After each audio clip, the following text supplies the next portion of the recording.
छापेमारी में प्रतिबंधित कॉस्मेटिक प्रोडक्ट का बड़ा भांडाफोड़ हुआ है। शहर के इतवारी इलाके में साई बाबा ट्रेडर्स नाम की दुकान पर कार्रवाई करते हुए अधिकारियों ने पाकिस्तानी मूल की संदिग्ध और हानिकारक ब्यूटी प्रोडक्ट्स जब्त किए। गुप्त सूचना के आधार पर की गई इस रेड में करीब हजारों रुपए का अवैध माल बरामद हुआ है, जिसमें गोरी beauty cream, golden park cream और व्हाइटनिंग लोशन जैसे प्रोडक्ट शामिल है। प्राथमिक जांच में ये सभी उत्पाद त्वचा के लिए हानिकारक और नुकसानदायक पाए गए हैं, जिसे आगे की जांच के लिए मुंबई की लैब में भेज दिया गया है। इस मामले में 2 लोगों के खिलाफ केस दर्ज किया गया है, जिसमें एक स्थानीय व्यापारी और एक कॉस्मेटिक सप्लायर शामिल है। फिलहाल तहसील पुलिस ने जालसाजी, मिलावट और धोखाधड़ी धारा के तहत मामला दर्ज कर जांच शुरू कर दी है। नागपुर में इस कार्रवाई के बाद अवैध और नकली ब्यूटी प्रोडक्ट्स के कारोबार पर बड़ा सवाल खड़ा हो गया है।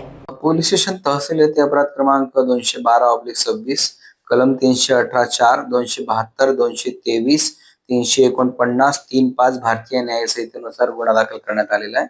सदर गुन्ह्याचे जे फिर्यादी आहे स्वाती सुधाकर भरडे या ड्रग इन्स्पेक्टर आहेत आणि त्यांनी पोलीस स्टेशनला येऊन अशी तक्रार दिली होती की मेसर साईबाबा ट्रेडर्स घर क्रमांक 347A/G कासारपुरा गल्ली भोजवानी चक्की जवळ इतवारी नागपूर या व्यक्तीने त्याच्या दुकानामध्ये काही क्रीम्स किंवा काही असे सौंदर्य प्रसाधने ठेवलेली आहे जे मेड इन पाकिस्तान आहे आणि ते भारतामध्ये व्हॅलिड नाही किंवा त्याच्यामध्ये जे रसायनाचं प्रमाण आहे ते कोणाच्याही शरीराला किंवा त्वचेला हानिकारक होऊ शकेल अशी ती प्रोडक्ट आहेत आणि त्याच्यावर कारवाई करावी अशा माहितीवरून आणि तक्रारीवरून पोलिसांसह त्यांनी तिथे रेड केली।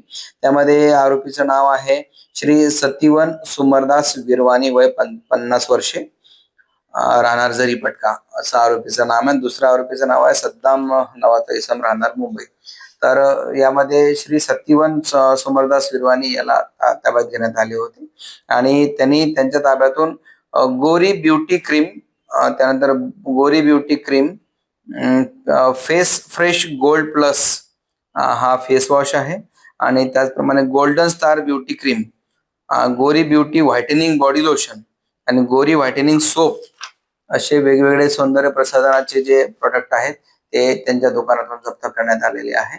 त्यांनी ते प्रोडक्ट कुठून आणले किंवा त्याचा काही रजिस्ट्रेशन नंबर आहेत का असं विचारलं असता त्यांनी कोणतीही समर्पक माहिती दिली नाही की याचं काही बिल वगैरे आहे का याची सुद्धा विचारणा त्या आरोपीकडे करण्यात आली, पण ते बिल सुद्धा त्यांनी दाखवलेलं नाही। म्हणजेच त्यांनी तो माल जो आहे तो अनधिकृतपणे विक्री करण्यास ठेवला होता आणि त्यामुळे सदर आरोपीवर गुन्हा दाखल करण्यात आलेला आहे। सदर गुन्ह्यामध्ये एकूण 16,770 रुपयाचा मुद्देमाल जप्त करण्यात आलेला आहे आणि सदर हे जे प्रोडक्ट आहे ब्युटी प्रोडक्ट ते नेमके त्यांनी कोणाकडून आणले होते, अजून कोणाकोणाला नागपूर शहरामध्ये वितरित करण्यात आलेले आहे याबाबत आम्ही सखोल तपास करीत आहोत। आजकाल मार्केटमध्ये भरपूर सौंदर्य प्रसाधने उपलब्ध आहेत।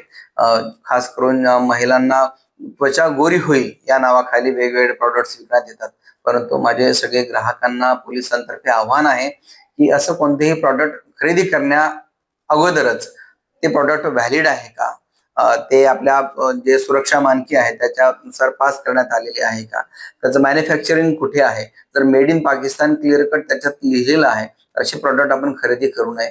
आणि अशा प्रोडक्टला ज्या ड्रग इन्स्पेक्टर आहे त्यांनी तक्रारीमध्ये असं सांगितलेलं आहे की त्यामध्ये जे रसायनांचं प्रमाण आहे ते जे मानकं दिलेले आहेत, जे स्टँडर्ड दिलेले आहेत त्याच्यापेक्षा त्यांनी जास्त प्रमाणात त्यामध्ये रसायन आहे। मग असे जर प्रोडक्ट आपण वापरले फक्त कमी पैशाचे आहेत म्हणून तर तुमची स्किन खराब होऊन सुद्धा किंवा ते जीवावर सुद्धा बेतू शकते, एखादी व्यक्ती फार कुरूप सुद्धा होऊ शकते। आता नेमका याच्या मागे काय उद्देश होता असे प्रोडक्ट भारतात आणून विकण्यामागे आणि पाकिस्तानचं काय रॅकेट आहे का किंवा हा माल पाकिस्तानात तयार झाला किंवा कसा झाला याबाबत आम्ही सखोल तपास करीत आहोत।